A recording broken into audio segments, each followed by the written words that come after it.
kasi maaga yung lakad namin.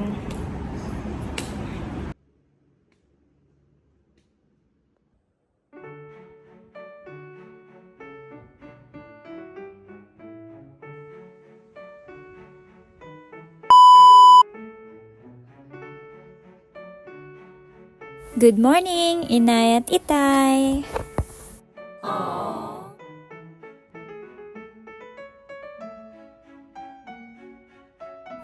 Papunta na kami sa meeting place kung saan namin kikitain yung iba pa naming mga kasama. Makalipas nga ang ilang minuto ay nagkasama-sama na kami. Ngayon naman ay on the way na kami papunta sa sakayan ng bus para makasakay papunta sa Mount Shan.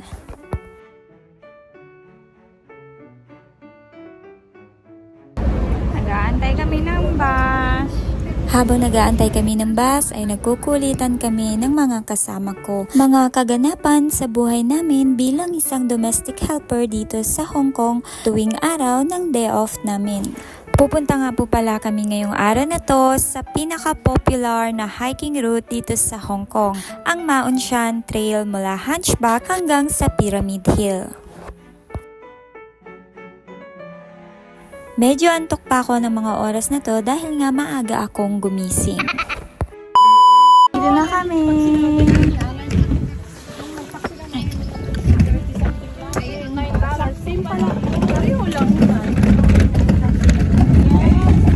Toilet muna kami kasi nga medyo mahaba-haba yung lalakarin natin.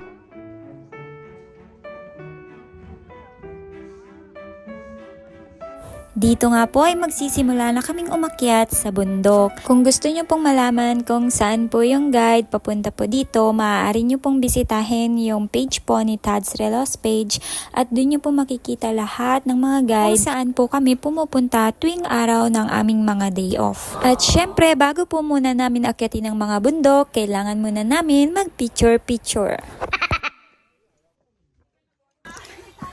Bakit nga na kami dun sa bundok na pupuntahan namin? Hinihingal na ako. Bali, 4 na bundok po ang aakyatin namin ngayong araw na to. So, wala pa man kami sa isang bundok, hingal na kami. Unang sabak pa lang, hagdan na agad.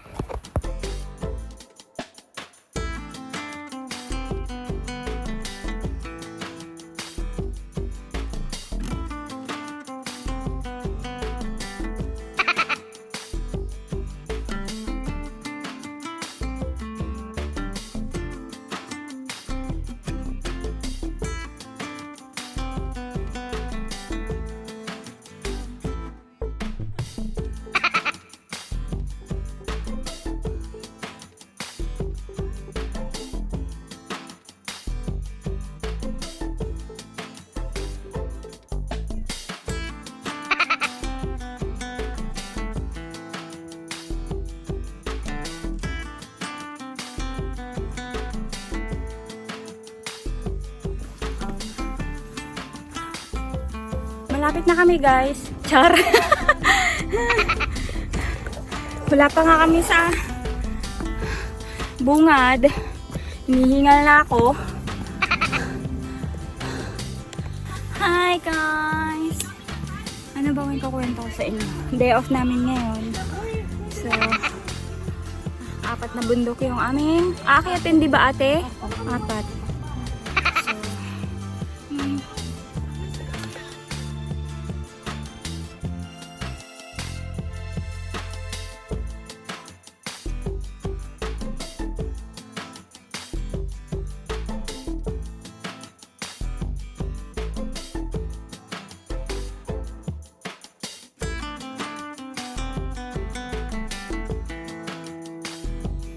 Naka-isang bundok na kami, guys. Mama, pipicture ako dito. Doon, tatlo. Kaya nga. 3 bundok pa.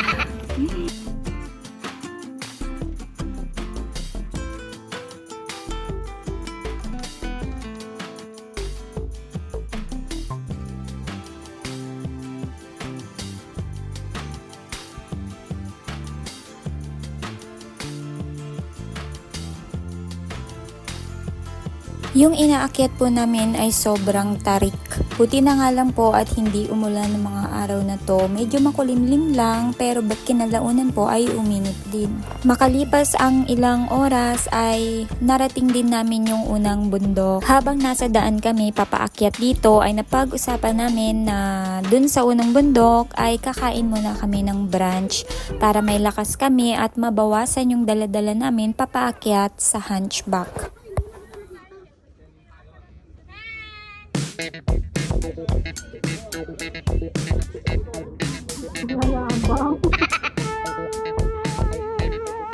Ito na kami sa una naming isang bundok na to, Daddy. Naka-isang bundok na kami.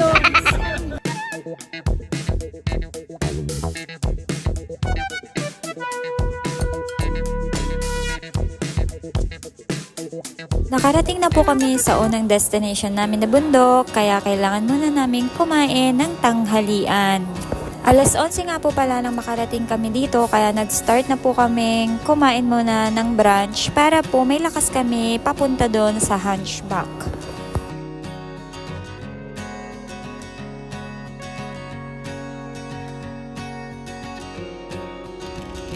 Hi guys, tapos na kaming kumain.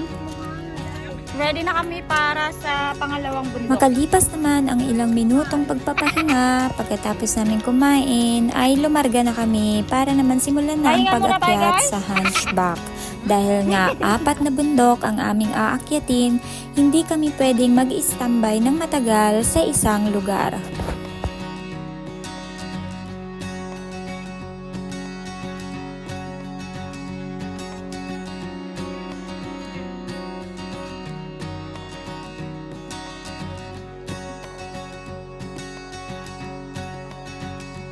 Alas 12 na po ng mga oras na to at andito pa rin kami sa paanan ng unang bundok na inakyat namin papunta doon sa Hunchback. Malayo pa po ang aming lalakbayin kaya tara, samahan niyo po kami.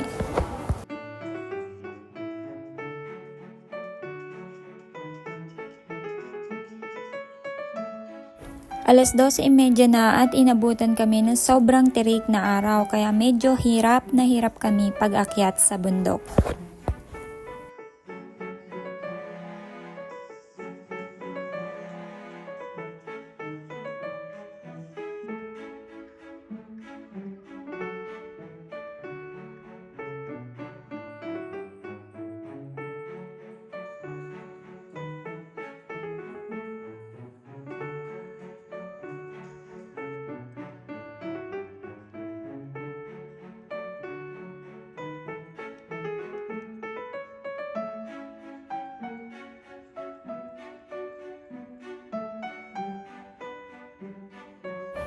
Iyan po yung mga bundok na aakyatin pa namin, Mount Shan to Pyramid Hill.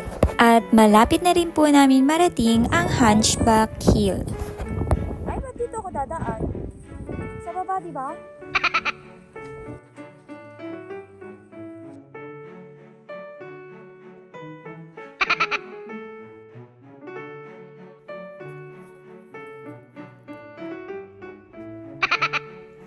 Pasensya na, lagi akong nakabuntot sa kanila.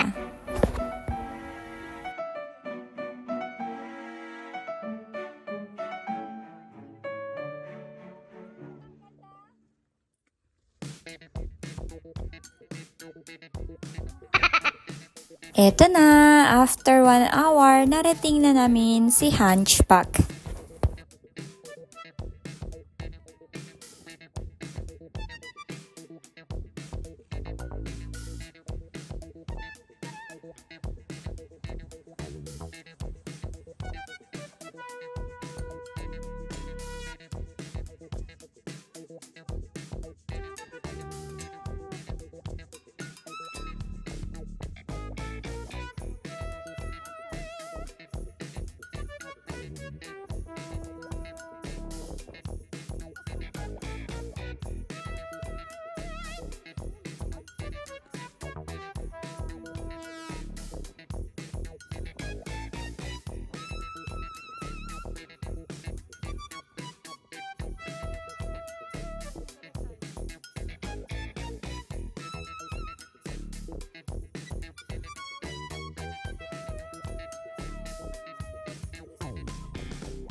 Then, after po namin na magkuha lang ng onting videos at saka mga pictures at magpahinga din ng saglit, ay nag-start na po kaming maglakad papunta naman sa Mount Shan Hill.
Makalipas nga lang po siguro ang mga 30 minutes ay narating naman namin si Mount Shan Hill. Dito na kami nagpahinga ng medyo matagal na inabot kami ng 1 hanggang 2 oras bago namin tuluyan ng puntahan si Pyramid Hill.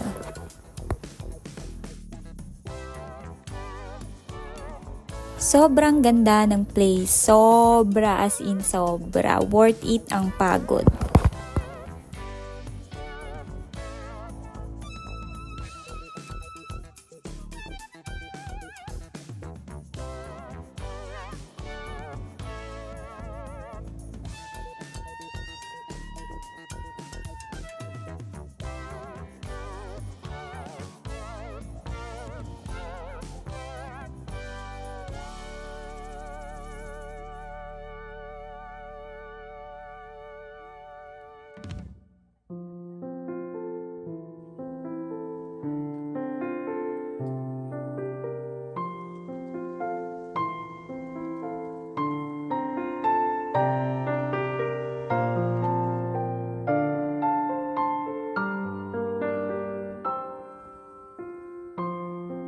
So after namin magpahinga ng 1 hanggang 2 oras sa Mount Shan Hill, nag-start na po kaming maglakad papunta naman sa bundok ng Pyramid Hill.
On the way kami sa Pyramid Hill, kami po ay mga nagrereklamo na dahil mga gutom na, isang beses lang kaming kumain sa maghapon.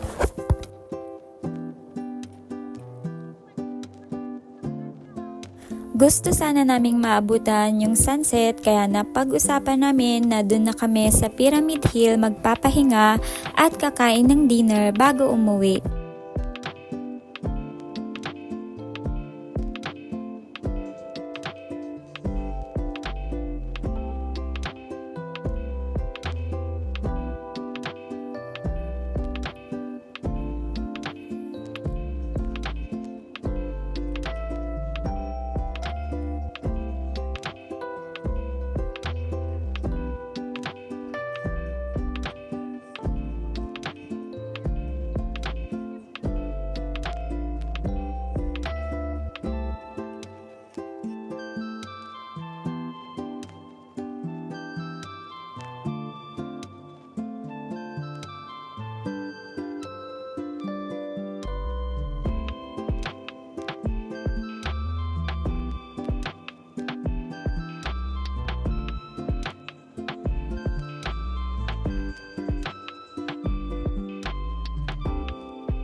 Finally, we did it! Pauwi na po kami sa kanya-kanya naming mga amo.